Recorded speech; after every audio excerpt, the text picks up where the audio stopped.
فوزوا بربكم من اللعين فالله خير حافظ معين فوزوا بربكم من اللعين فالله خير حافظ معين فوزوا بربكم من اللعين فالله خير حافظ معين إلى الإله تجوا بتوبة يا سلام منكم بغيبة من دان بالإيمان من أحببته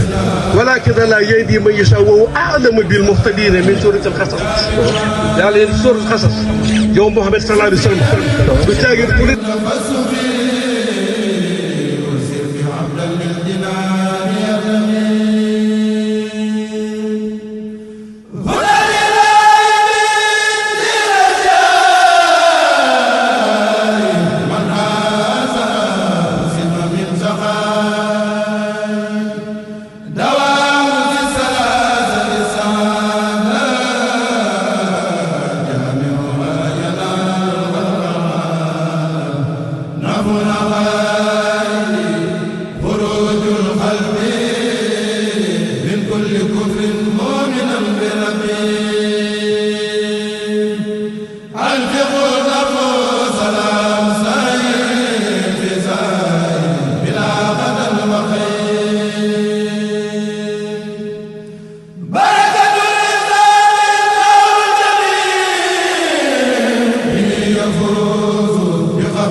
man na sëñ bi wax na leen bu ko taay rek ne ko yaa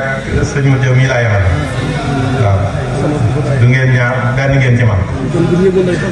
waaw waaw tax na ñoom itam duñ mu jëpp sa bu mu réer wax dëgg yàlla mooy laan alhamdulilah nee na yéen ñëpp ngeen teew ñaan gi